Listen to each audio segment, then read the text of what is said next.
de megaproyectos que están ahorita de moda. Es un libro que no nos los podemos perder y pues estamos completamente transmitiendo en vivo desde la Ciudad de México. También estamos de manteles largos con el maestrazo que prologó esta obra, el maestro Jorge Calderón Gamboa. De verdad, muchas gracias por la deferencia y la oportunidad de tenerlos aquí con nosotros para presentar este libro que es Las empresas y los derechos humanos de los pueblos indígenas.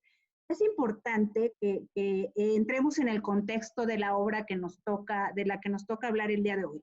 Plantea de manera pormenorizada las principales problemáticas que derivan de las tensiones existentes entre las actividades empresariales y los derechos humanos de los pueblos indígenas. Pone un poquito de limón, ¿no? ¿Cómo se respetan estos derechos humanos en los pueblos indígenas? Así, sobre todo, como los estándares nacionales e internacionales en esta materia, que es precisamente de lo que nos va a comentar el maestro Jorge Calderón Gamboa. Además, el autor nos da diversas fuentes de mayor relevancia y describe casos emblemáticos en nuestro país. También hay elementos previos, considerando todos estos elementos, articula un catálogo armónico de propuestas a fin de que, bueno, atendiendo estos proyectos, haya un equilibrio entre los derechos en juego y el respeto a nuestros pueblos indígenas, que como sabemos son muchos, toda vez de que la propiedad social en nuestro país asciende al 51.4% de terrenos de propiedad social, donde se encuentran asentadas muchos pueblos indígenas. Les reiteramos en Justicia Agraria México el agradecimiento por estar presentes en esta plataforma. Vamos a empezar, si son tan amables, con el comentarista, con nuestro maestro Jorge Calderón Gamboa. Vamos a establecer su reseña. Actualmente es secretario de Estudio y Cuenta en la máxima casa jurídica aquí, en la Suprema Corte de Justicia de la Nación. Fue abogado, coordinador senior de la Corte Interamericana de Derechos Humanos, donde laboró por 12 años, del 2007 al 2019. Nos los acaban de regresar. A cargo de los principales casos sobre DESCA y otros grupos en situación de vulnerabilidad. También fue abogado visitante en el Tribunal Europeo de Derechos Humanos en Estamburgo, Francia, y visitador adjunto en la Comisión de Derechos Humanos de la Ciudad de México. Ha sido profesor de la Maestría de Derechos Humanos de la Universidad para la Paz, con mandato de la ONU, la Universidad de Costa Rica, el Instituto Interamericano de Derechos Humanos, la Universidad de Lucerna, la Academia DH de Suiza, la Universidad de Santa Clara, en el programa de verano en Estados Unidos de América, el diplomado Fix-Amudio del Instituto de Investigaciones Jurídicas de la UNAM, aquí en México, así como de diversas maestrías y seminarios a nivel internacional. Cuenta con diversas publicaciones en la materia. En el año 2014 fue nombrado por México como experto independiente para la revisión del Protocolo Internacional para la Documentación e Investigación de la Violencia Sexual en Conflicto, celebrado en Londres, Inglaterra, en 2018. Celebrado en Londres, Inglaterra. En 2018 participó como experto independiente para el diálogo interactivo de armonía con la naturaleza ante la Asamblea General de las Naciones Unidas en Nueva York. Bueno, pues maestro, muchas gracias. Vamos a escuchar con atención hasta por 20, 25 minutos sus comentarios de esta interesante obra. Muchas gracias. Muchísimas gracias, Lorena. Muchísimas gracias a Justicia Agraria México por darme la oportunidad de comentar este importante libro de Alejandro Díaz, que pone a la mesa una discusión ancestral, pero también de la mayor actualidad para lo que estamos viviendo, no solo en México, en la región, sino en el mundo. Y permítanme solamente de manera breve puntualizar algunos de los aspectos pues, más importantes de la obra, de cómo la presenta Alejandro, pero también del debate que hay en esta materia. Y para ello, permítanme introducir esta temática señalando que es un tema, como decíamos, que representa las tensiones entre los proyectos de explotación de recursos naturales por parte ya sea de estados, de empresas, y los derechos de los pueblos indígenas, lo cual, como señalabas, ha sido una constante a lo largo de la historia, ¿no? No se diga lo que fue desde las conquistas a nivel mundial, siempre la fuerza del más, digamos, poderoso, o en esa asimetría de poder, se impusieron modelos, se impusieron proyectos, y todo ello pues por la explotación, ya sea de recursos, de personas, entre otros. Entonces, digamos, por eso digo que es un tema ancestral, porque ha tenido, digamos, es como la lógica de la historia de la humanidad, un poco este abuso frente a grupos en situación de vulnerabilidad. No obstante, como humanidad, desde el siglo pasado, ¿sí? Y sobre todo a nivel de la posguerra, con los catálogos y el surgimiento del derecho internacional de los derechos humanos, hemos venido conciliando algunos límites a los abusos de poder y esa asimetría entre grupos de poder y grupos en situación de vulnerabilidad. Y uno de los avances más importantes en esta materia, en materia de protección de los pueblos indígenas, de su cosmovisión, de reconocimientos de sus derechos, vean que no se dio en el ámbito nacional, no son nuestros países en Latinoamérica o en África, en Asia o inclusive en algunos países de Europa que tienen población indígena, no fueron los países, los estados-nación, los que dieron el paso a estos reconocimientos, sino fue la comunidad internacional.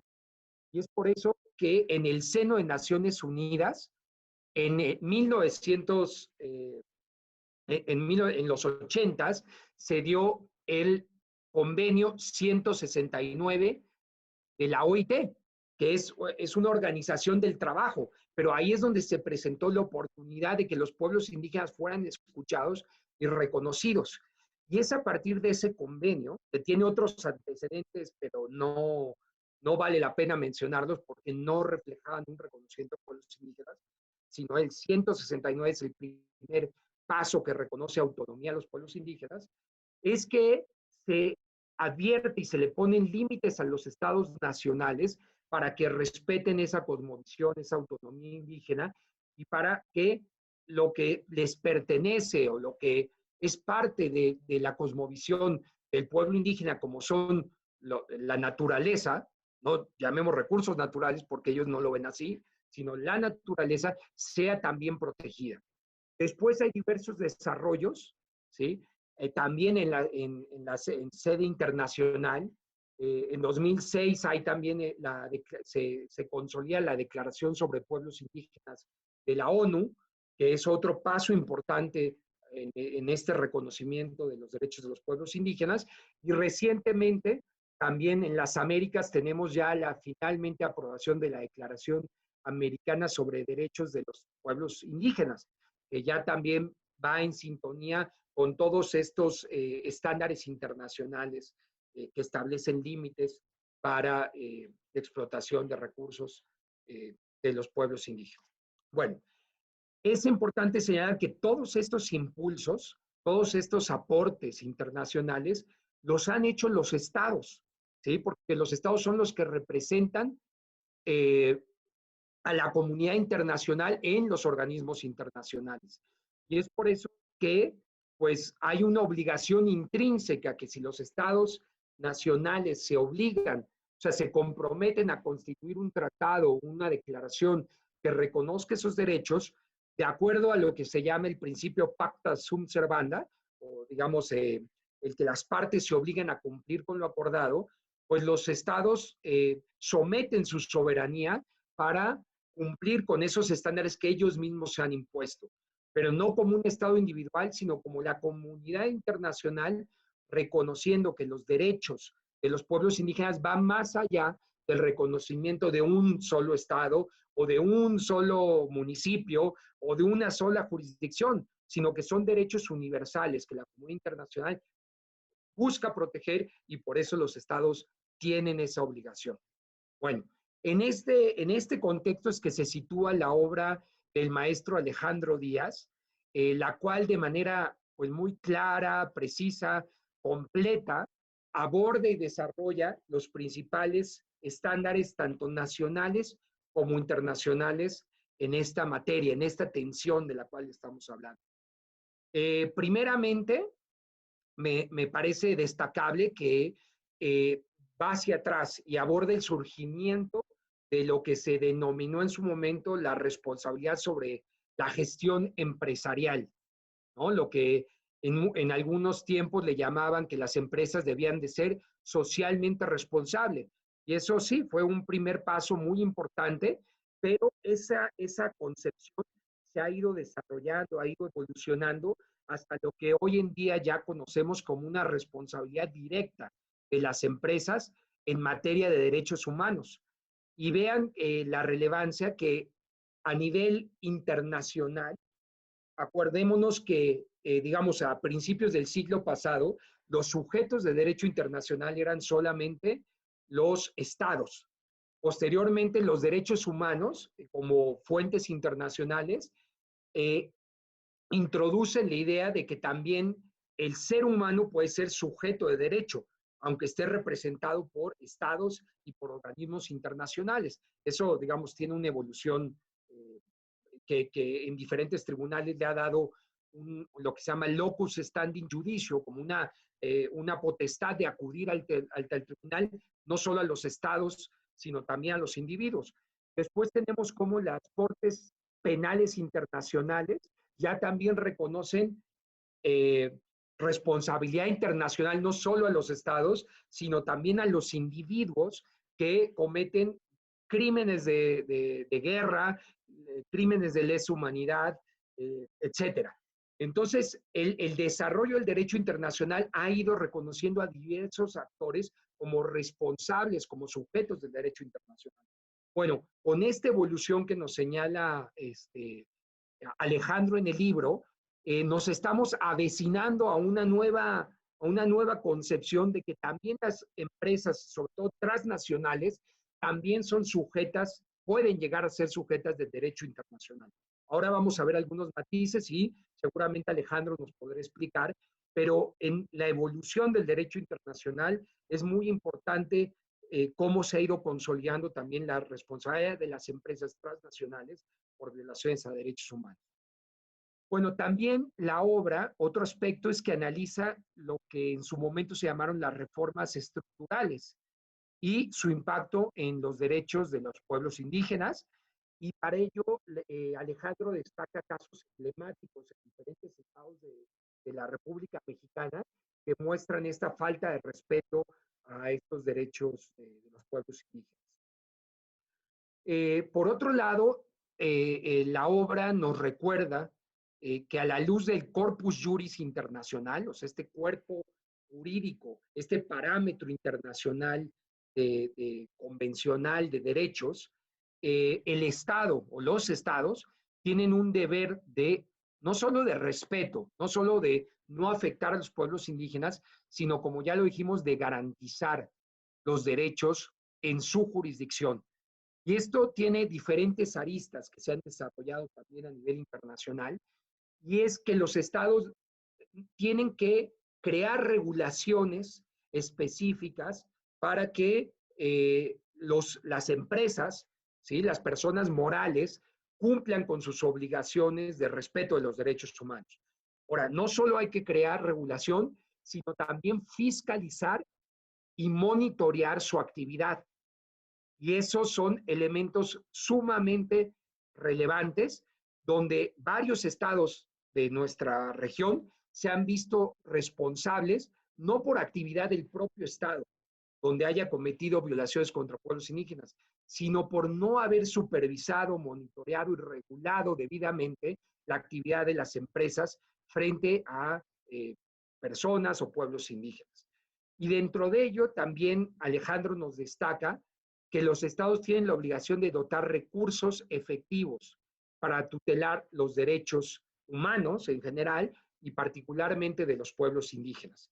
Y es aquí donde esos recursos tienen diferentes características, sobre todo para la población indígena, que ya Alejandro nos podrá destacar. Pero resulta algo lógico, se suena algo lógico, pero resulta paradójico que en la historia no ha sido así. Hace muy pocos años los pueblos indígenas ni siquiera tenían personalidad jurídica colectiva para acudir ante tribunales, porque los sistemas jurídicos solamente reconocían personalidad individual.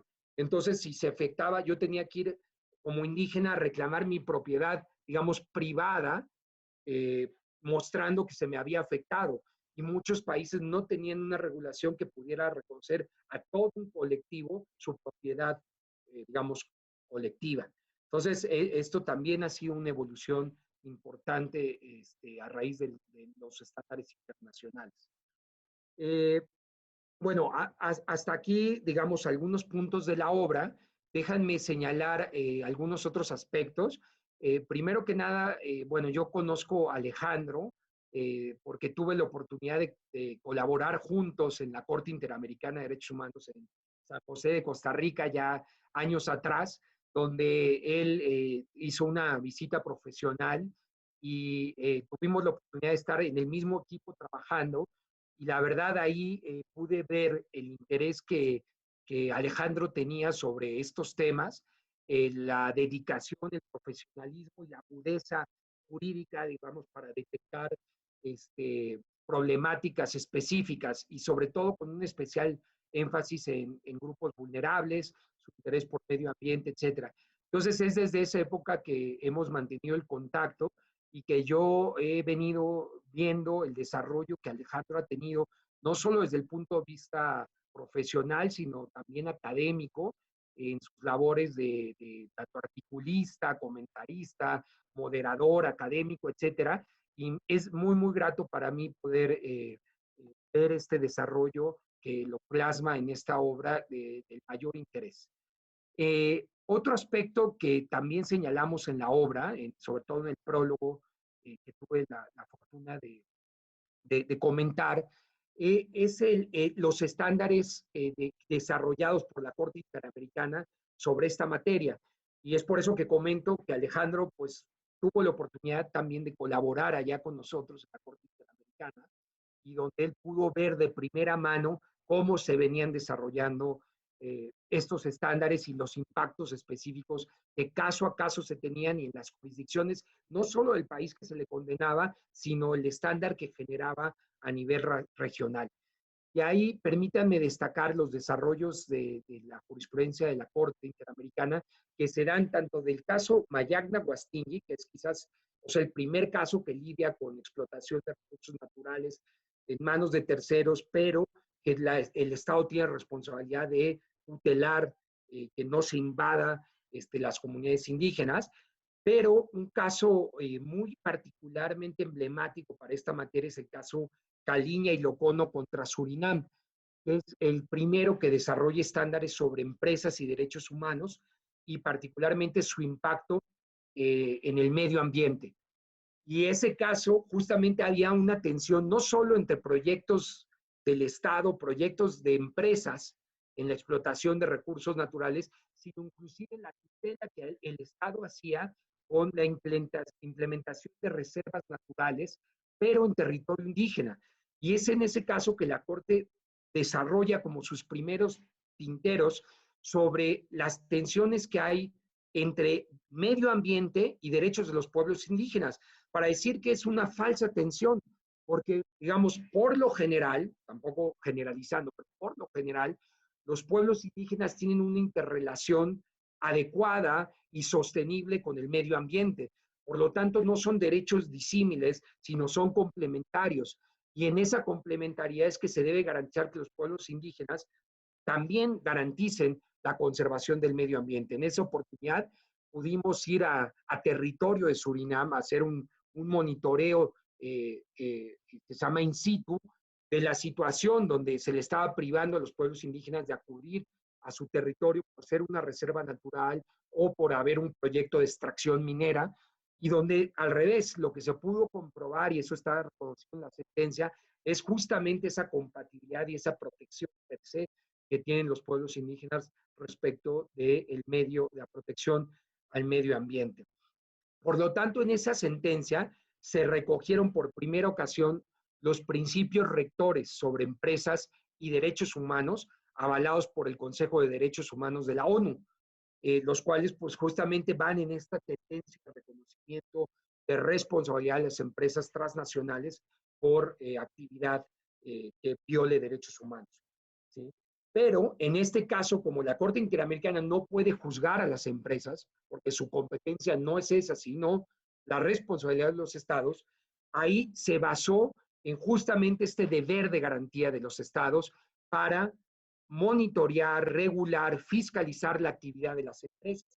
Y esto tuvo un impacto muy significativo en lo que se le denominó la reparación integral del daño en esa sentencia, donde la Corte ordenó que el Estado, en conjunto con la empresa privada, generara un proyecto de rehabilitación del territorio que había sido degradado y dañado ambientalmente por la empresa que estaba extrayendo recursos, especialmente ahí era Bauxita, pero eso se comprobó que había afectado, había dañado el territorio, de acuerdo al medio ambiente, de manera totalmente significativa. Por lo tanto, se creó un calendario con puntos cronológicos para que el Estado, monitoreando a la empresa, o sea, la empresa con la principal responsabilidad para restablecer, pero el Estado como autoridad que debe de supervisar y fiscalizar, tuvieran que rehabilitar ese territorio. Y hoy en día esa medida está en proceso y ha sido replicada en muchos otros casos de la Corte Interamericana.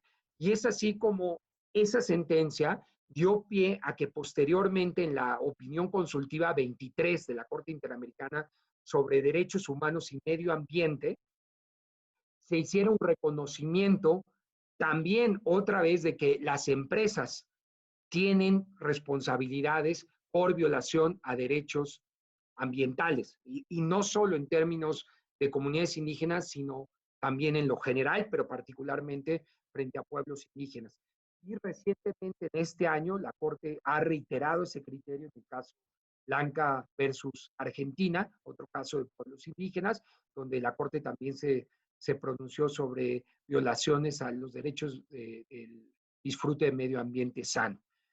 Y sobre esto vale la pena destacar que la Corte Interamericana en el 2017, a partir del caso Lagos del Campo contra Perú, reconoció por primera ocasión lo que se llama la justiciabilidad directa de los derechos económicos, sociales, culturales y ambientales, a la luz de un artículo que está expresamente en la Convención Americana sobre Derechos Humanos, que es el artículo 26, que remite al reconocimiento de esos derechos, los derechos que están reconocidos en la Carta de la OEA, que es de 1967.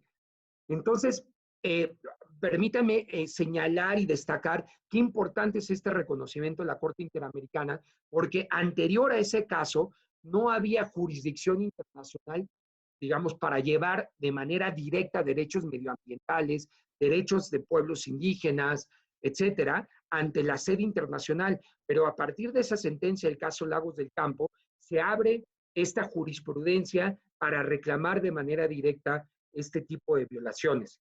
Y como este artículo 26 de la Convención Americana sobre Derechos Humanos remite a la Carta de la OEA, vean qué importante lo que dice el artículo 36 de la Carta de la OEA desde 1967. Dice, las empresas transnacionales y las inversiones privadas extranjeras están sometidas a la legislación y a la jurisdicción de los tribunales nacionales competentes, de los países receptores y a los tratados y convenios internacionales en los cuales estos sean partes.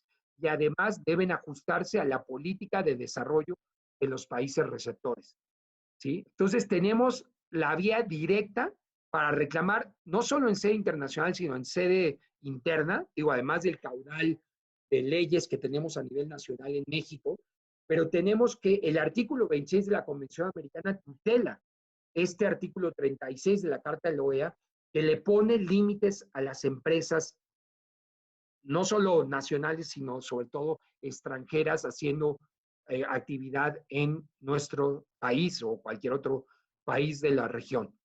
Por ello es que esto que plantea Alejandro en su escrito de lo que son las salvaguardas para garantizar los derechos de los pueblos indígenas en sus territorios, que tiene que ver con la consulta previa, libre, informada, los estudios de impacto ambiental y compartir beneficios, se convierten en digamos, armas o estrategias fundamentales para esos límites a las tensiones que estábamos señalando y que se respeten esos derechos humanos de manera armónica.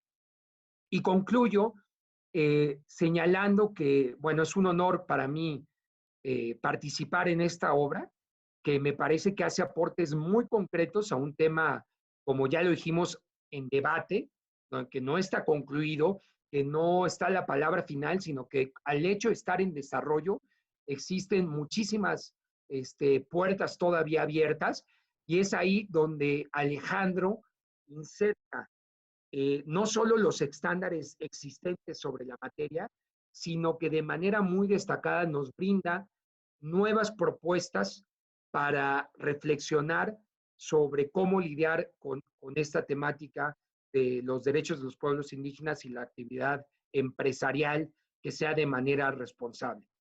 Por lo tanto, pues felicito a su autor, muchas felicidades Alejandro, muchas felicidades a esta plataforma de Justicia Agraria México por destacar esta obra tan importante, y los invito a leerla y a que ojalá en una segunda edición pueda Alejandro seguir actualizando todos estos grandes aportes. Muchas gracias, Lorena. Gracias a todos. No, pues muchas gracias. Qué interesante con esta prólogo virtual que nos da vía Zoom el maestro Jorge Calderón Gamboa. De verdad, ya lo tenemos que adquirir, maestro Alejandro Díaz. Yo sé que ahora las firmas presenciales son muy complicadas por razones pandémicas, pero ya vamos a poner ahorita en la caja de comentarios dónde se va a poder adquirir. Evidentemente, yo creo que también está en línea y de manera en papel, que para los que somos vintage y todavía nos gusta el papel, pero también para ustedes, los jóvenes cibernéticos. Qué interesante, porque definitivamente las comunidades indígenas tenemos una deuda histórica en todos los aspectos de nuestro país, y con personalidades como ustedes, que han dedicado mucho tiempo, mucho esfuerzo a estudiar y analizar jurídicamente a nivel interno y a nivel internacional, con la experiencia, que ahora el autor nos ponga en las manos esta interesante obra. A continuación vamos a escuchar al maestro Alejandro Díaz Pérez. Al final les invitamos a que vayan poniendo en la caja de comentarios alguna inquietud, alguna pregunta, sin abusar el tiempo de nuestros invitados de lujo. Vamos a tratar de elegir algunas para que al final de la intervención del maestro Alejandro podamos contestar algunas. Pues bien, el maestro Alejandro Díaz Pérez, él es licenciado en Derecho por la Universidad Michoacana de San Nicolás de Hidalgo, maestro en Derechos Humanos por la Universidad Autónoma de Madrid, especialista en Derechos Humanos y maestro en Derecho Constitucional por la Universidad Castilla-La Mancha. Fue visitante profesional en la Corte Interamericana de Derechos Humanos en San José, Costa Rica. Fue abogado del Grupo de Recomendaciones de la Comisión Nacional de los Derechos Humanos. Ha sido juez en varias ocasiones de la Competencia Interamericana de Derechos Humanos organizada por la American University Washington College of Law. Cursó estudios sobre el marco jurídico internacional de la libertad de expresión en el Centro NIC de la Universidad de Texas. Cursó una estancia de investigación en estudios de género en el Colegio de México. Es autor de diversos artículos académicos sobre derechos humanos que han sido publicados en múltiples revistas científicas del Instituto de Investigaciones Jurídicas de la UNAM, de la Universidad Iberoamericana, la Universidad Autónoma de la Ciudad Juárez, el Instituto Interamericano de Derechos Humanos y la Universidad Nacional de Costa Rica, entre otras. Maestro, con el respeto que me merece, está usted muy jovencito y tiene una trayectoria impresionante. Bienvenido, gracias, de verdad, gracias, muy acertada siempre la invitación de nuestro sensei del Derecho Agrario en México, de Justicia Agraria, del doctor Sergio Salgado. Un gusto, y es todo el micrófono de usted hasta por 2 horas para que nos deleite. Muchas gracias. Distinguida maestra Lorena, le agradezco la gentileza y, digamos, por la forma en cómo me presentó. Quiero agradecer profundamente primero al maestro Salgado. Como dice usted, es uno de los grandes abogados en derecho agrario que tiene nuestro país y me honra, por supuesto, que a través de este canal tan exitoso, Justicia Agraria México, podamos conversar, platicar sobre mi libro y, por supuesto, un agradecimiento muy especial a mi querido maestro, además amigo, el maestro Jorge Calderón, de quien debo decir que he aprendido mucho y también me gustaría transmitir justo esto a las personas que nos están escuchando. Jorge Calderón es quizá el único abogado en México que ha tenido la oportunidad, el privilegio y la experiencia de poder trabajar en 2 órganos internacionales, regionales de derechos humanos en el mundo, como es la Corte Interamericana de Derechos Humanos y la experiencia que también tuvo en el Tribunal Europeo de Derechos Humanos. Entonces, probablemente los 2 órganos más importantes regionales del mundo en temas de derechos humanos. Entonces, la experiencia que pude adquirir trabajando, porque fue mi jefe en la Corte Interamericana de Derechos Humanos, en esa estancia profesional que hice en 2014. Le estoy eternamente agradecido a Jorge, además por prologar mi libro. Hice un prólogo brillante y ahora una presentación más aún. Y bien, Jorge, muchas gracias. Sabes la estima que te tengo. Y bien, además de ello, quiero decir que de manera general, el resultado de la obra tuvo que ver con varias cosas. Tuvo que ver con años de investigación relacionados con temas de derechos humanos de pueblos indígenas y por la experiencia que pude recopilar en campo, pero también cuando pude tener el honor de trabajar como abogado de recomendaciones en la Comisión Nacional de los Derechos Humanos, específicamente en el área de quejas relacionadas con pueblos indígenas. Entonces, esa experiencia, digamos, o el poder recabar información relacionada con presuntas violaciones cometidas a muchísimas comunidades indígenas en el país que sufrieron o que han sufrido y que siguen sufriendo afectaciones especialmente en su territorio y que no ha sido garantizado efectivamente su derecho a la consulta previa, por ejemplo, y en distintas partes del país, ¿no? En proyectos que tienen que ver con gasoductos, en proyectos que tienen que ver con proyectos de gran escala, proyectos que tienen que ver con energía eléctrica, proyectos que tienen que ver con energía eólica, etcétera, minería a cielo abierto, un montón de actividades que son, por supuesto, de gran importancia a nivel económico para México, eso hay que reconocerlo también, y que de ahí surgen las dificultades que ya bien analizó Jorge, reflexionó sobre algunas de las tensiones existentes. Y bueno, yo diría que este libro es consecuencia de esas experiencias y que me gustaría ahora detallar un poco más.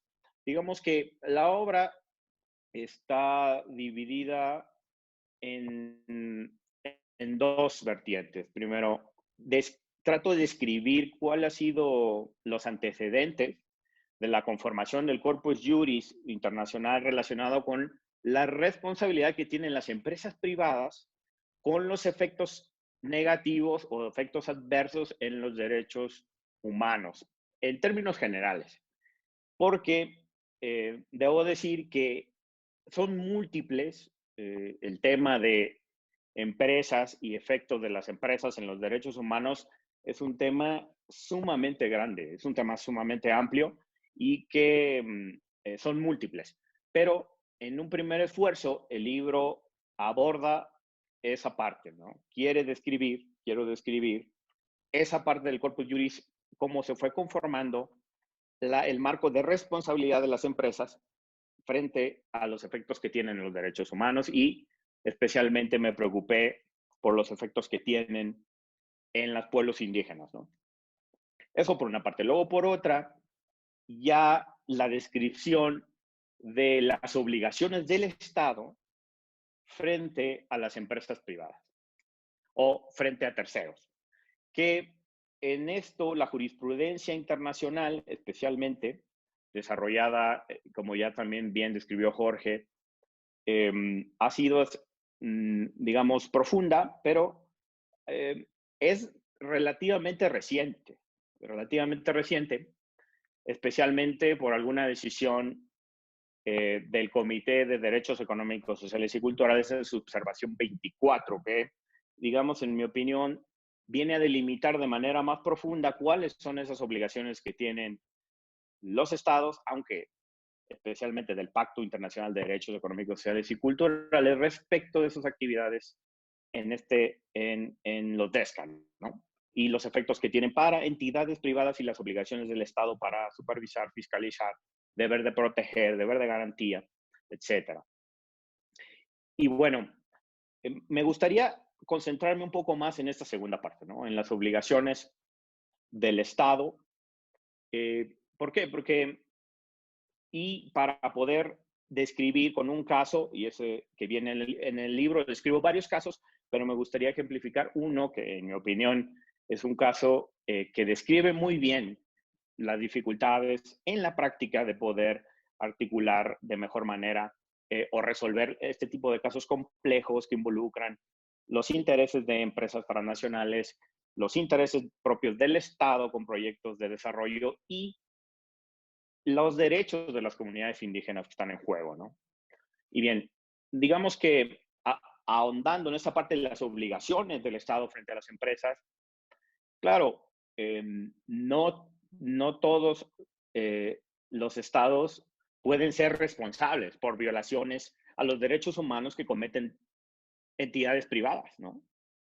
Esta es, digamos, la primera reflexión. Pero si bien un estado no puede ser responsable por todas las violaciones que cometen particulares, al respecto, la Corte Interamericana de Derechos Humanos ha dicho que si pudiera responder el Estado o ser susceptible de responsabilidad, siempre y cuando devengan tres condiciones. Primero, que al momento de los hechos existe una situación de riesgo real e inmediato. Dos, que las autoridades conocían o debían tener conocimiento de dicha situación.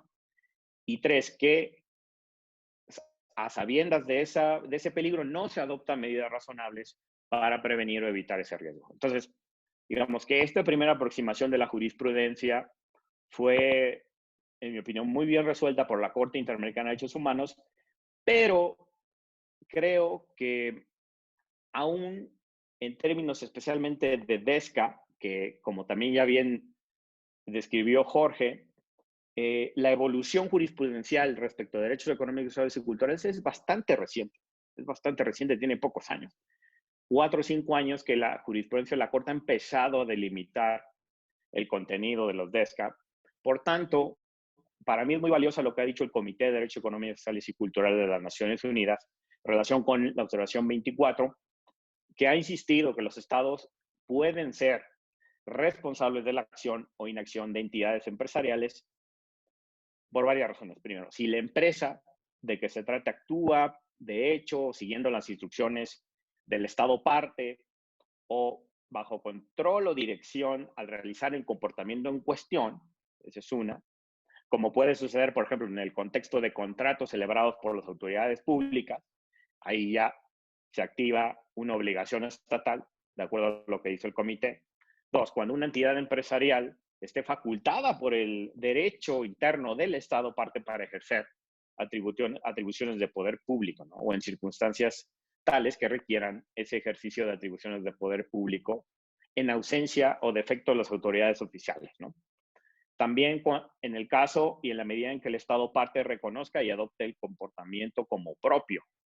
Entonces, es muy importante la forma en cómo ha delimitado el Comité de Derechos Económicos, Sociales y Culturales de las Naciones Unidas. Estas obligaciones son muy importantes respecto de pueblos indígenas. Y bien, a mí en el libro también me preocupó mucho dar relevancia a algunos efectos que las actividades empresariales, especialmente efectos negativos, que las actividades empresariales tienen en los derechos humanos de los pueblos indígenas. Y aquí es donde me gustaría empezar a aterrizar el tema, porque tiene todo un contexto. Desde 2013 hemos estado viendo que el Estado mexicano ha emprendido algunas reformas constitucionales con la finalidad de reestructurar el sector energético del país. Y esto tenía como objetivo alentar la inversión privada, la participación de empresas nacionales y extranjeras y particularmente alentar inversiones en la industria eléctrica, en la industria extractiva del petróleo, gas natural y electricidad. Y derivado de estas reformas que podemos ubicar, digamos, contextualmente a partir del 2013, lo que se conoce como la reforma energética, que fue implementada en el gobierno del presidente Peña Nieto, pues derivaron ciertas leyes secundarias, ¿no? Algunas reformas y otras que fueron emitidas como leyes nacionales. Por ejemplo, la ley de hidrocarburos, que data del 2014, la ley de la industria eléctrica, también de ese año, y la ley minera, que fue reformada de una vieja ley minera de 1992, pero que fue adecuada justo para alentar este tipo de inversión. Entonces, en estas normas secundarias derivadas de la reforma energética, el primer problema que detectamos es que no fueron consultadas previamente por el Estado a los pueblos y comunidades indígenas del país. Es decir, cabe recordar que, de acuerdo al artículo 6 del convenio 169 de la OIT, todos los estados, incluido el mexicano, deben realizar una consulta a los pueblos interesados mediante sus procedimientos adecuados y, en particular, a través de instituciones representativas, cada vez que se prevean medidas legislativas o administrativas que susceptiblemente puedan afectarles directamente. Entonces, este mismo sentido lo recoge estándares contemplados en el artículo 21 de la Convención Americana o también el artículo 19 de la Declaración de los Pueblos Indígenas de las Naciones Unidas. Y bueno, obviamente al analizar, por ejemplo, estas leyes secundarias, ley de hidrocarburos, ley de la industria eléctrica, aunque prevén disposiciones específicas en las que las autoridades se encuentran obligadas a realizar procedimientos de consulta a comunidades, incorporan estas normas principios que son contrarrestrictivos a los derechos o que pueden interpretarse por la autoridad pública para restringir los derechos. Por ejemplo, principio de utilidad pública, principio de interés social, principio de orden público y el principio de preferencia. Es decir, siempre y cuando el Estado invoque, por ejemplo, este tipo de normas en abstracto, de principios en abstracto, como utilidad pública, interés público, interés social. Por tanto, estas normas nacionales dotan al Estado, le dan la posibilidad de restringir, sin más, las normas de derechos humanos y podrían debilitar profundamente los derechos de los pueblos indígenas. Entonces, claro, hay una vinculación con estas normas que prevén, desde luego, en algunos casos, la realización de procedimientos de consulta, pero que están restringidos o están debilitados con estas actividades de preferencia del Estado, ¿no? Entonces, siempre se preferirá si, por ejemplo, el Estado quisiera por utilidad pública expropiar o, por ejemplo, también en una comunidad indígena generar ciertas consecuencias legales vinculadas con leyes de industria eléctrica o de minería que son preferentes y que pueden expropiar propiedad colectiva indígena, porque tienen estos principios de preferencia, ¿no? Sin más, ¿no? Entonces, digamos que en este sentido es muy importante lo que ha dicho la Corte Interamericana de Derechos Humanos, que ha dejado muy claro que cuando se trate de planes de desarrollo o inversión a gran escala, que tendrían mayor impacto dentro de los territorios indígenas, el Estado tiene la obligación no solo de consultar, sino también tiene el deber de obtener el consentimiento previo, libre e informado según sus costumbres y tradiciones. Y yo diría, también ya reflexionó al respecto Jorge, y quiero concentrarme en esta parte.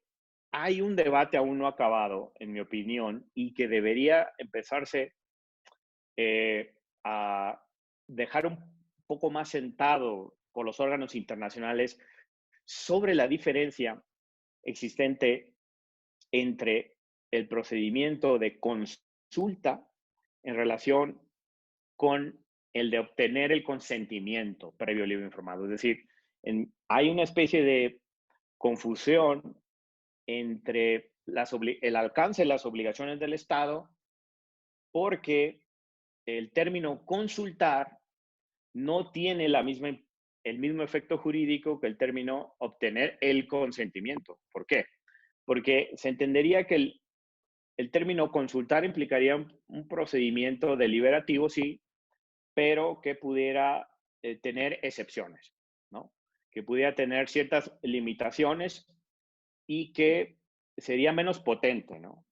Que si decimos que la obligación que tiene el Estado es más bien de obtener el consentimiento a través de un procedimiento de consulta, que es lo que entiendo los Estados deberían estar adoptando. Es decir, y con mayor razón si se trata de proyectos de desarrollo de inversión a gran escala que por su naturaleza generan grandes efectos, ¿no? En el territorio y en los recursos naturales y en el medio ambiente en general. Por tanto, creo que la Corte Interamericana con esta resolución, con esta sentencia ha dejado en claro, en mi opinión, de que la obligación en realidad es de obtener el consentimiento y necesariamente la interpretación que deviene es que ese consentimiento en teoría debería, aunque equilibrarse, daría un estándar mucho más alto cuando se trata de proyectos de gran escala y por tanto las comunidades tendrían el derecho a negarse y el Estado tendría la obligación de respetar esa decisión. Ahora vemos como también en mi libro, ahora lo mencionaré más adelante, pero justo ahí está la quid de la cuestión, sino cómo se entiende el alcance de esa obligación. Y entonces viene también una segunda que viene intrínseca a este problema. ¿Qué deberíamos entender por un proyecto de desarrollo o un proyecto de gran escala, ¿no? ¿Y qué diferencia tendría este con otro tipo de proyectos que también merecerían, ¿no? O que activarían la obligación de consultar? Pero bueno, digamos que al respecto, para delimitar el significado y alcance de un proyecto de gran escala, que por su naturaleza tiene afectaciones más profundas, el relator de las Naciones Unidas, el relator Rodolfo Staudenhagen, hizo una descripción inicial sobre este tipo de proyectos, mencionando que son aquellos que son procesos de inversión de capital público-privado, nacional o internacional, para la creación o mejora de infraestructura física o de una región determinada, la transformación a largo plazo de las actividades productivas en los correspondientes cambios en los usos de tierra y derechos de propiedad sobre la misma, la explotación de gran escala de recursos naturales, incluidos los recursos del subsuelo, la construcción de centros urbanos, fábricas, instalaciones mineras, centrales energéticas, refinerías, complejos turísticos, instalaciones portuarias, bases militares y empresas similares. Es decir, la conceptualización de los proyectos de desarrollo es amplia, ¿no? Y al respecto también la Comisión Interamericana de Derechos Humanos ha enfatizado que este concepto no se encuentra restringido o limitado a un rubro específico. Puede ser considerado un proyecto a gran escala una serie de abanicos de actividades. Puede ser mineras, hidrocarburíferas, de infraestructura, entre muchas otras, ¿no? Por tanto, debe considerarse criterios objetivos para determinar si un plan o proyecto puede ser considerado de gran escala, ¿no? Que por su naturaleza tiene un gran impacto.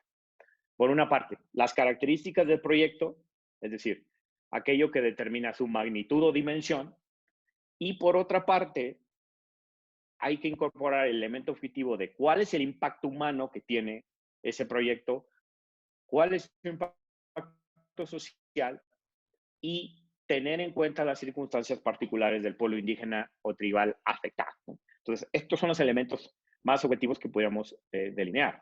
Y, por supuesto, que de esta forma, en el caso de proyectos de gran escala o proyectos extractivos, por ejemplo, que, como ya mencionaba, por su naturaleza, vienen incluidas en las normas de la reforma energética. No olvidemos este contexto que describí al principio de mi exposición. Pues los estados, cuando imponen limitaciones o restricciones al ejercicio de los derechos de los pueblos indígenas o tribales a la propiedad sobre sus tierras, territorios, recursos naturales, a través de figuras jurídicas como la expropiación por causa de utilidad pública, estas siempre deben respetar ciertas pautas, las cuales deben ser establecidas en la ley y deben cumplir con los principios de idoneidad, absoluta necesidad y proporcionalidad, ¿no? Además, por ejemplo, cuando se trata de derecho a la propiedad colectiva de pueblos indígenas o tribales, debe entenderse que para cualquier delimitación o restricción de este derecho, el Estado se encuentra obligado a verificar que dichas restricciones no impliquen una denegación en su subsistencia como pueblo. Por tanto, si la primera obligación de verificación tiene que ver con la no denegación de la subsistencia, cualquier tipo de proyecto que, como consecuencia de ese análisis objetivo, determine que hay peligro de denegar culturalmente la subsistencia del pueblo, en principio no debería llevarse a cabo ese proyecto, por ninguna razón. Y este estándar debería ser seguido estrictamente por los estados, especialmente por el Estado mexicano cuando tiene normas que tienen este tipo de restricciones, ¿no? Y bueno, también ya adelantó Jorge que, bueno, cuando se trata de un proyecto de extracción, de desarrollo, el Estado tiene que asegurar ciertas salvaguardias, tiene que efectuar un procedimiento adecuado, participativo, que garantice el derecho a la consulta y sobre todo en casos de planes de desarrollo de inversión de gran escala, debe realizar, esto es muy importante, un estudio de impacto social y ambiental y debe compartir razonablemente los beneficios que se produzcan de la explotación de los recursos naturales, ¿no? De acuerdo también a cómo se determine con la propia comunidad, de acuerdo a sus costumbres. Y algo muy importante es que los estados también tienen el deber de tomar en cuenta las preocupaciones, las demandas, las propuestas expresadas por los pueblos y comunidades afectadas como consecuencia en el diseño final o del plan del proyecto consultado, ¿no? Deben tomarse muy en cuenta estas consideraciones en la práctica. Debe, por ejemplo, inclusive en el caso de que una comunidad indígena no consienta un proyecto consultado por el Estado, debería este Estado, por ejemplo, el Estado mexicano en sus proyectos, implicar la evidencia de modificación de planes o proyectos basados en opiniones y preocupaciones y aportaciones de los pueblos indígenas, lo que se ha llamado en el sistema interamericano el deber de acomodo, teniendo en cuenta que el deber de consulta requiere flexibilidad por las partes, ¿no? Y acomodar los intereses del juego en equilibrio. Por tanto, el Estado debería ajustar, por ejemplo, proyectos que por su naturaleza podrían ser irreversibles, debería tener esa flexibilidad de ajustarlos al menos, ¿no? Esto pasa, por ejemplo, en situaciones donde podría modificarse el trazo de una carretera que afecta un territorio ancestral, ¿no? Debería haber esa posibilidad de acomodar de una manera los intereses en juego, ¿no? Este es un ejemplo de cómo en la práctica podría realizarse.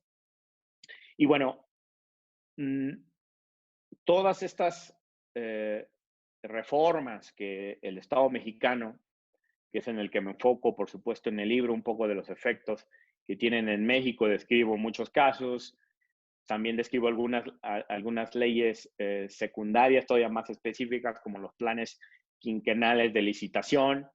Veo yo ahí algunos problemas que pudieran tener efectos en la práctica, porque la forma en cómo están construidas las licitaciones, de acuerdo a los planes quinquenales, es que se anuncia un proyecto, por ejemplo, el Tren Maya, ¿no? Ya desde que se anuncia, hay una intención política, al menos, de hacerlo. Y este mensaje es muy poderoso al sentarse después en la mesa con las comunidades indígenas para poder negociar y para poder realizar un verdadero procedimiento consulta que sea de buena fe. Porque claro, si un Estado ha anunciado tan temprano un proyecto que afectará presumiblemente a como el Tren Maya, por ejemplo, 115 comunidades indígenas, viene un problema de práctica administrativa, ¿no? Porque ya no parece haber que las fuerzas estén en equilibrio. Y esto no está establecido necesariamente en una ley, si es una práctica administrativa de los estados que ya pudieran simbólicamente empezar a derrotar. Porque si el Tren Maya es una obra que es muy significativa políticamente para el Estado, el mensaje es, bueno, la voy a hacer porque la voy a hacer, ¿no? Y en realidad lo que debería modificarse es esa lógica. ¿Cuál? ¿Modificarse cómo? El Estado debería negociar en el sentido de que el resultado o la viabilidad de un proyecto tiene que ver siempre y cuando sea el resultado de lo acordado en la consulta. No puede ser previamente. No puede decir, voy a hacer este proyecto, te lo voy a, ya lo anuncié, lo voy a hacer, te lo consulto.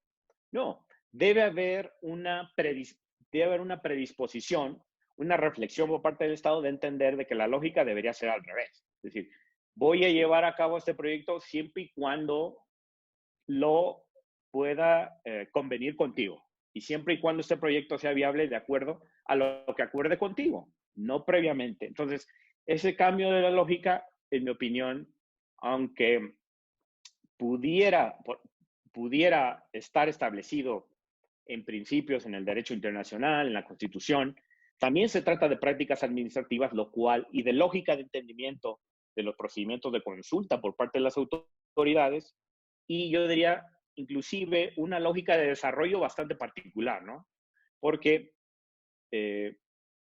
esto sí que no ha cambiado desde hace varias décadas. La lógica que hay detrás de realizar todos estos procedimientos de proyectos de gran escala que no son consultados, tienen que ver con que, en teoría, nuestra concepción de desarrollo es que esos proyectos traerán prosperidad a esas comunidades. Pero esto es una idea bastante occidentalizada del desarrollo, ¿no?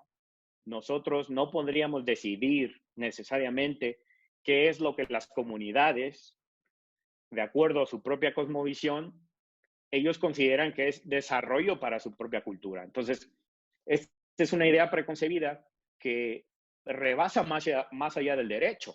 Y es también algo de las preocupaciones que trato de plasmar en el libro. No se da solo de un problema normativo, sino también de una lógica de entendimiento de poder entre el Estado, entre las autoridades del Estado, los conceptos de desarrollo y cómo lo llevamos a la práctica con los pueblos indígenas. Y bien, y para esta segunda parte de mi intervención, me gustaría describir cómo se da justo estos problemas en la práctica. Y describiendo uno de los casos que, en mi opinión, son más emblemáticos y que tuve la oportunidad de participar en la decisión de este caso. Y tiene que ver con el caso del pueblo mayo y la tribu yaqui, que están en el norte del país, en Sonora, contra la Secretaría de Energía, contra la CENER, y después involucrar un poco la Comisión Federal también, ¿no? En 2016, la Comisión Nacional de los Derechos Humanos recibió un escrito de queja del gobierno tradicional del pueblo mayo, donde relataron presuntas violaciones a sus derechos atribuibles a autoridades municipales, estatales y federales, motivadas por el proyecto del gasoducto Sonora, que era un segmento que iba de entre Guaymas, Sonora, y una comunidad llamada El Oro. Este trazo habría afectado el derecho al territorio Yoreme Mayo en diferentes municipios del estado de Sonora, Guatabampo, Hinojoa, Navojoa, Los Álamos, etc. Bueno, por su parte, también expresaron que la Secretaría de Energía habría contravenido los artículos 6 y 7 del convenio 169 de la OIT y también los correlacionados con el artículo 1 y 2 de la Constitución. Durante la integración de esa investigación por parte de la comisión, se tuvo conocimiento que el gasoducto no solo habría afectado a la comunidad mayo, sino también a una comunidad de la Loma de Bacum de la tribu yaqui, ¿no? Como enseguida explicaré. Primero, en relación con el caso del Pueblo Mayo, en 2012, vean, 4 años antes de la petición de queja, la CFE adjudicó directamente a una empresa privada el servicio de transporte de gas natural del gasoducto Sonora en ese segmento. Guaymas, que lo vean. 4 años antes ya había adjudicado ese trazo. Y aquí vamos al primer problema. Toda adjudicación tiene un efecto jurídico, ¿no? Tiene un efecto jurídico que obliga a las partes. Desde luego, si el Estado conviene con una empresa privada, va a tener que cumplir. Por tanto, luego del análisis de esas constancias se encontró que 3 años después, en 2015, la dirección adjunta, fíjense, 3 años después, la dirección adjunta de evaluación de impacto social y consulta previa de la Secretaría de Energía, que tienen, vaya paradoja, tienen una dirección de impacto social y consulta previa en la Secretaría de Energía, comunicó a la empresa que para identificar de manera oficial los segmentos del trazo proyectado, trabajó en conjunto con la Comisión Nacional para el Desarrollo de los Pueblos Indígenas, la CDI, determinando que en el caso del Pueblo Mayo sí se realizaría una consulta previa con autoridades tradicionales que se ubican territorialmente en los municipios de Navojoa y Huatabampo. Pero claro, ya iniciamos un poco en desventaja, ¿no? 3 años antes ya habían adjudicado, esa empresa tenía la obligación legal de realizar el proyecto, de hecho ya lo estaba realizando, y en medio del trazo se dieron cuenta, por alguna razón, 3 años después, que había comunidades indígenas afectadas. Y bueno, vamos a consultarles un proyecto que de hecho ya está adjudicado, ¿no? Entonces, ese es el primer problema de la lógica del entendimiento. Por tanto, la Dirección General de Impacto Ambiental y Social de la Secretaría de Energía informó a la comisión durante la investigación que únicamente realizó un ejercicio de diálogo consultivo con la comunidad indígena Mayo de Masiaca. Es decir, una de las 4 comunidades que integran todo el pueblo indígena Mayo, que estaría también afectado con el proyecto del gasoducto Sonora. Es decir, la propia Secretaría determinó, de acuerdo a sus análisis de impacto, que solo una comunidad de todo el pueblo Mayo sería afectada por el trazo, ¿no? 4 años después, ¿no? No consideró a ninguno del resto de las comunidades que previamente reconoció como sujetos susceptibles de la consulta, porque había dicho que todo el pueblo Mayo. Dijo, bueno, solo una comunidad del pueblo Mayo. Los gobernadores tradicionales de las comunidades de Navojoa, de Los Álamos y Huatabampo, pues expresaron a la comisión que la CNR no hizo mención a ninguna de esas comunidades y únicamente a la comunidad Masiaca, por lo tanto las excluyó de cualquier tipo de procedimiento de consulta. La comisión preguntó expresamente sobre este punto a la CNR si, de acuerdo al dictamen técnico que realizó sobre la presencia de grupos sociales en situación de vulnerabilidad en las áreas en donde se iban a llevar la ejecución de los proyectos en materia de energía, o sea, del gasoducto, que realizó entre mayo y junio de 2016,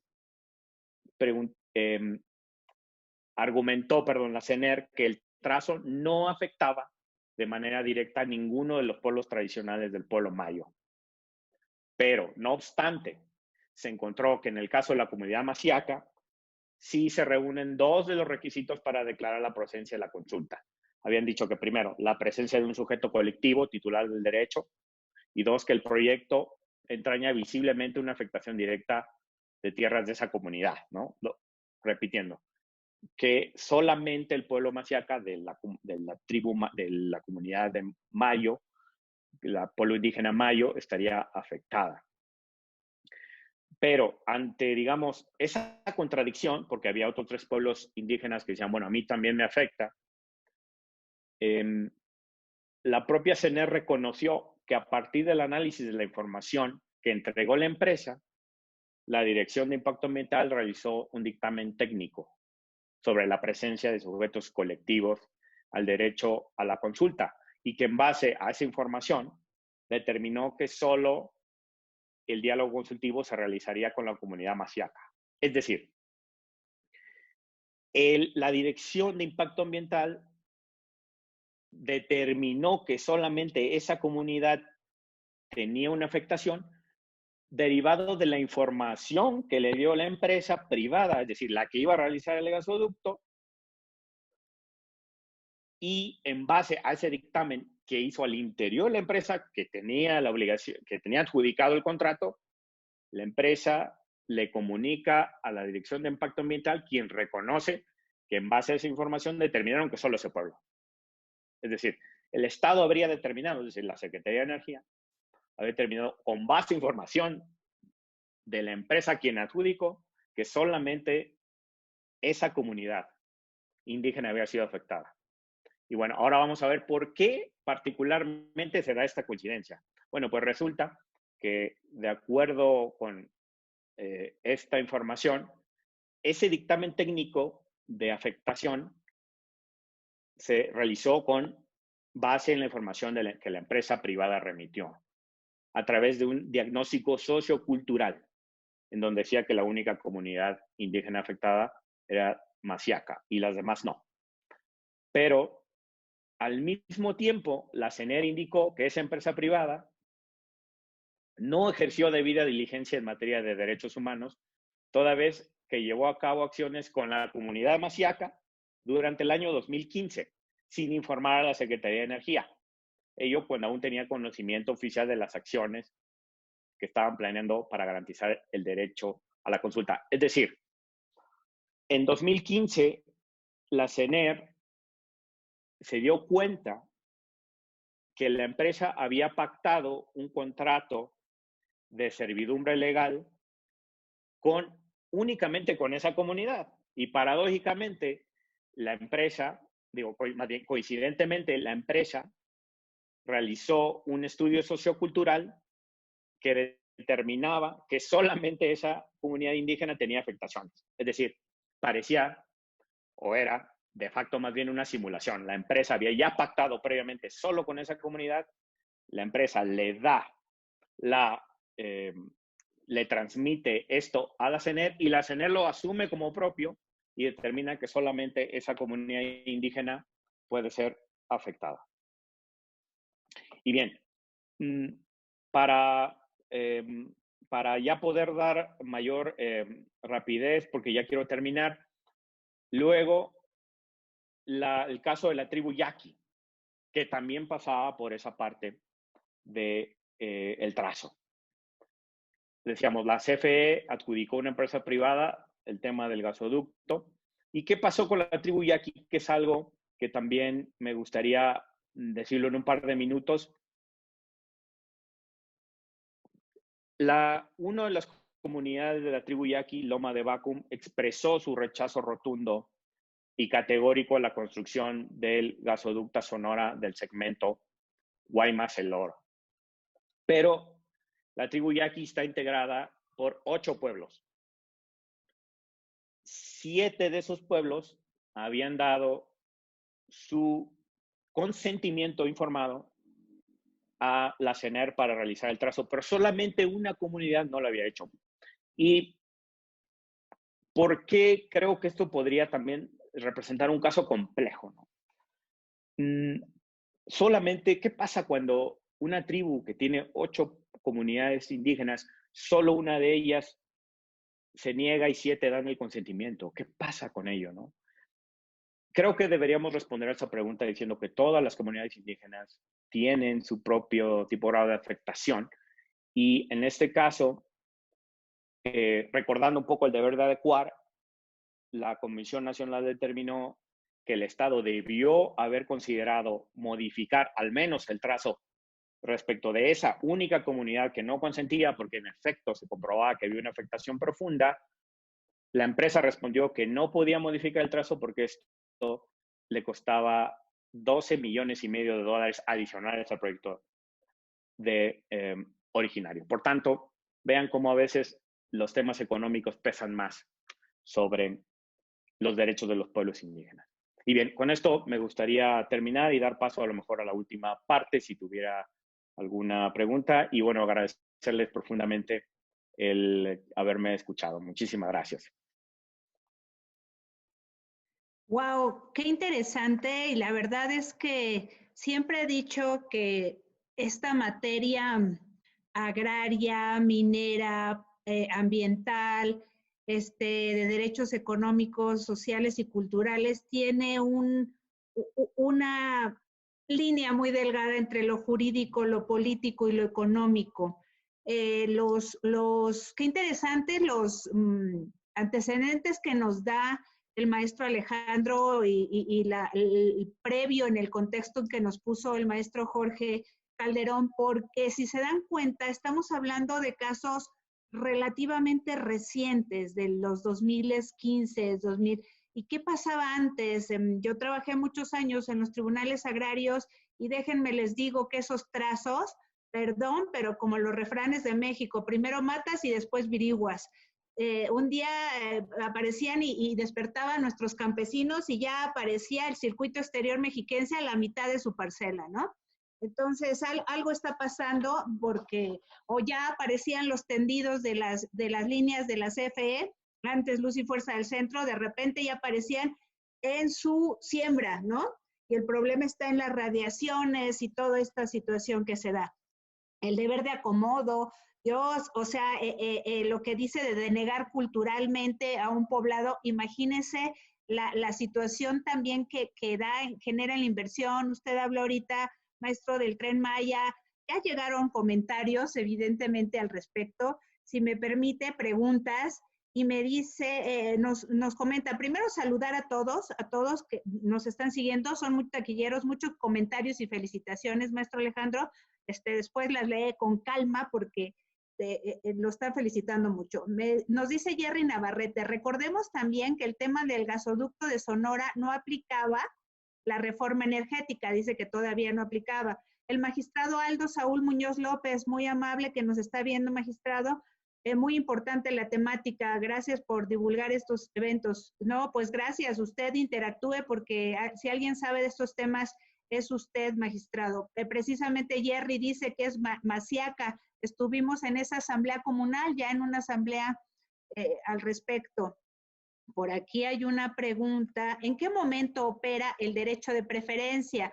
Le pregunta el licenciado Paco Carandia. Muchas gracias por estar con nosotros. ¿En qué momento opera el derecho de preferencia? ¿Antes de que el Estado otorgue la concesión o antes de que una empresa active su proyecto de desarrollo minero? ¿No? Se las voy, más o menos todas están en esa temática. El caso del tren interurbano México-Toluca, violación de los derechos y demás actos a la comunidad indígena de San Jerónimo Acazulco en La Marquesa, nos dice Díaz Grisas. Excelente, doctor Alejandro Sech Díaz. Felicitaciones por la claridad de conceptos y el gran libro de su autoría con grandes aportaciones. ¿El libro toma algún punto el tema de la sustentabilidad en este sentido o sobre este contexto? Con la construcción del aeropuerto Felipe Ángeles, el pueblo indígena de Jaltocan ha sido el más afectado en sus tierras y en sus derechos. Bueno, nos dice Gabriela Lozano, yo he visto que la consulta previa, libre e informada es solo un formalismo. ¿Qué opinión tiene de esto?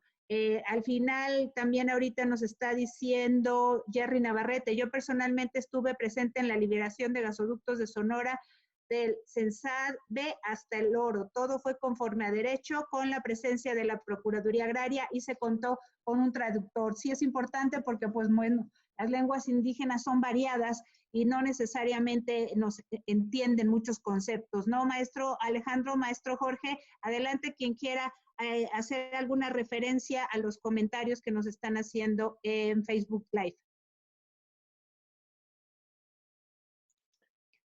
Sí, muchas gracias, maestra. Bueno, primero agradecer, ¿no? Las felicitaciones, los comentarios. Estoy muy agradecido.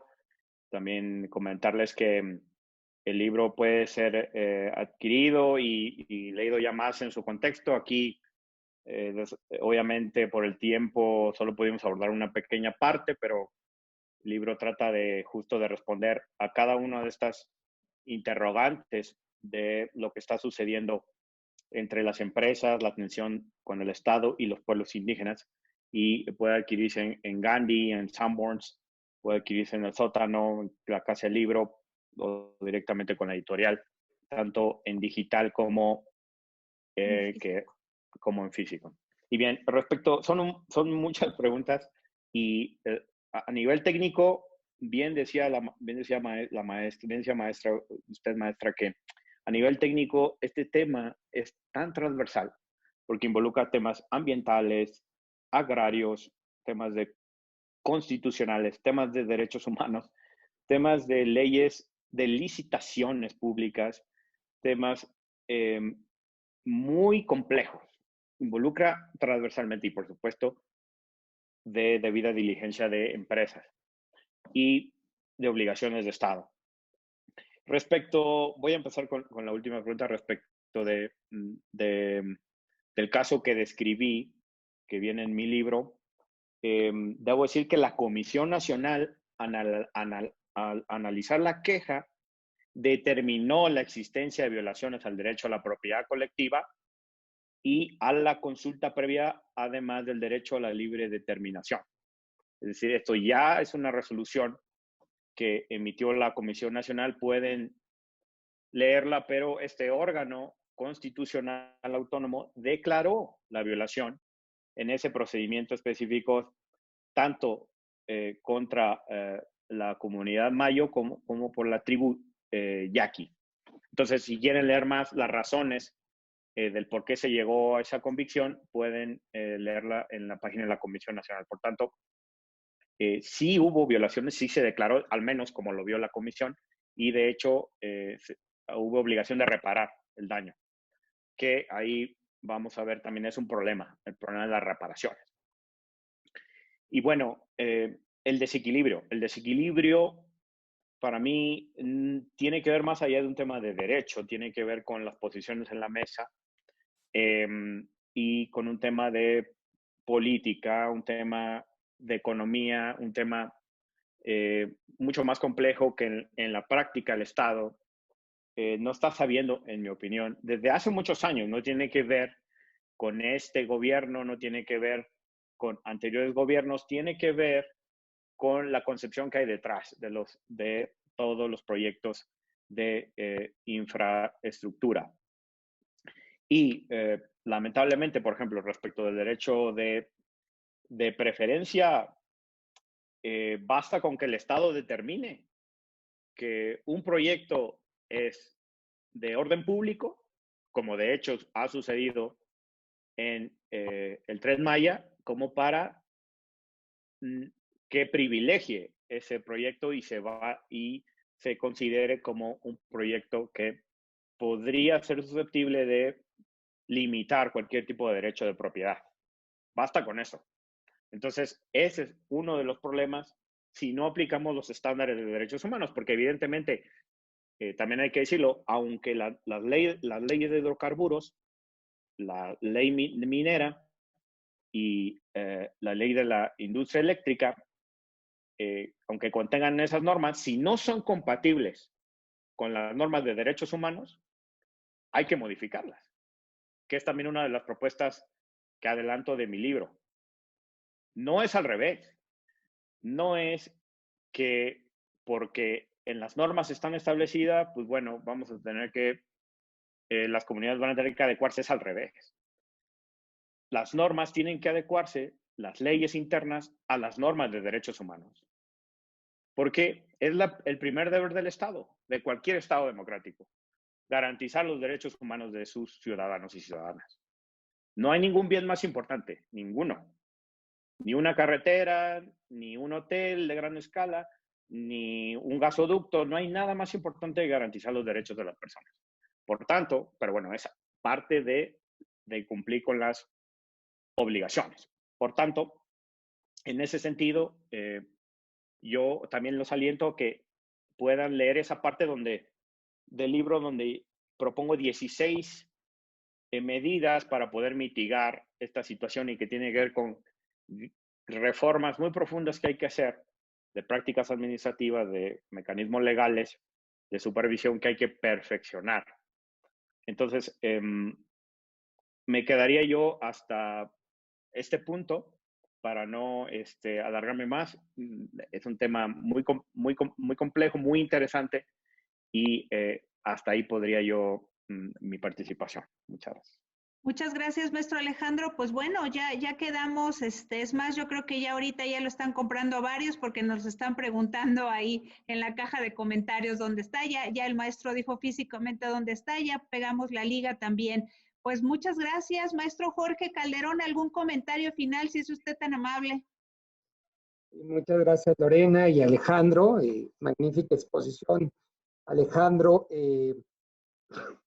atendiendo un poquito también el ánimo de las preguntas, en el que se refleja, ¿verdad? Lo que pues muchos podemos ver, que a veces sentimos que esta serie de estándares, de leyes, etcétera, pues quedan en letra muerta porque pues no se cumple.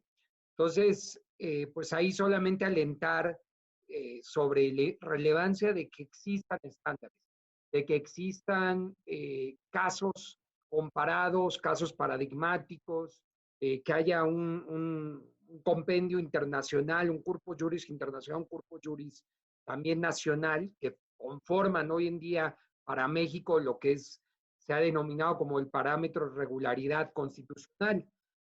¿Por qué es importante? Pues porque justamente todo eso, todos esos casos prácticos donde ustedes, los que estamos participando y los que están escuchando y todo, vean que se estén cumpliendo o que se están abusando de esos derechos que ya estamos diciendo que están garantizados, pues por lo menos se tiene ya un asidero legal, una base para poder ir a reclamarlos en vía sede ya sea jurisdiccional o cuasi jurisdiccional o como organismos como de protección de derechos humanos, como lo relevante que estaba comentando Alejandro, que no es una Suprema Corte, no es un tribunal específico, sino la Comisión de Derechos Humanos también ha podido garantizar eso, así como pues muchas instancias, pero a raíz de esos estándares internacionales es que pues uno se puede anclar para hacer la defensa de esos casos específicos. Y aquí también vale la pena voltear a ver no solo a nuestro país, sino a otros países de la región que viven problemáticas muy similares. Por mencionar algunos, Colombia, ¿no? Tiene una población indígena muy importante y tiene un desarrollo jurisprudencial y de garantía de derechos a pueblos indígenas muy sofisticado. Perú es otro país que también tiene avances importantes, Ecuador, Bolivia, Paraguay, Argentina, etc. Entonces, siempre es bueno también seguir viendo el derecho comparado, qué se está haciendo y de qué manera también esos estándares de otros países nos pueden servir. A lo mejor son todavía más similares al caso concreto que se está viviendo que uno de estos que hemos mencionado.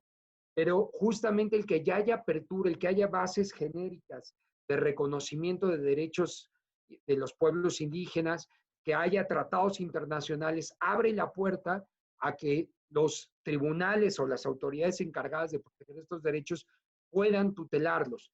Miren que casi todo lo que comentó, los casos que ha comentado Alejandro y los que también comentó su servidor, han sido interpretaciones que se le llama interpretaciones progresivas o interpretaciones evolutivas, ya sea del tratado internacional o de la constitución de nuestro país o de una ley general, etcétera. Porque a veces muchos de estos derechos que hemos dicho no es que está textualmente a la letra la obligación, sino que han sido desarrollos jurisprudenciales, desarrollos interpretativos que han cobijado esto. Con lo que quiero decir es que muchas otras situaciones todavía se pueden seguir interpretando, todavía pueden ser marco de protección. Entonces, lo que está en el libro, lo que está en estos estándares que se recogen, sirve como paraguas, como sombrilla, para decir, mira, sí se puede proteger, aquí hay un caso, aquí hay un referente, aquí hay un estándar, y en mi caso concreto, aunque no se ha resuelto uno igual, puede ser que sí, por eso los invito a ver en otra jurisdicción, pero entonces, ¿cómo me puedo tomar de esa misma idea, de ese mismo estándar para hacerlo valer como parte de ese parámetro de regularidad constitucional que ya está reconocido en nuestro país, y el artículo 1 de la Constitución, obviamente el artículo 2, el artículo 4, medio ambiente, 25, etcétera. O sea, ya hay un andamiaje jurídico que nos permite que lo podamos por lo menos presentar, que sea escuchado y ojalá garantizado. Entonces, con ese comentario concluyo, reiterando que me parece que el libro, eso es lo que nos da una fotografía, un encuadre, un referente de cómo se pueden tutelar estos derechos, cómo se pueden conciliar. Como bien lo dijo Alejandro, no se trata simplemente de decir como que las empresas están mal, no, la inversión privada se requiere, las empresas muchísimas veces juegan un rol indispensable, lo único es cómo conciliar los intereses en juego, tanto de empresas como también, como ya se comentó aquí, del gobierno federal, local, estatal, lo que sea, respete estos derechos que ya están garantizados y se busque el mayor beneficio pues, para el país y para las comunidades indígenas. Muchas gracias, maestra Lorena. Gracias, maestro Jorge. Pues bueno, la verdad es que usted ha puesto el dedo en la llaga porque nuestros seguidores, muchos son justiciables, abogados, estudiantes, ingenieros, y es bien importante esto que usted señaló, el parámetro de control de regularidad constitucional, el que yo le digo a mis alumnos PACORECO, la convencionalidad, ¿no?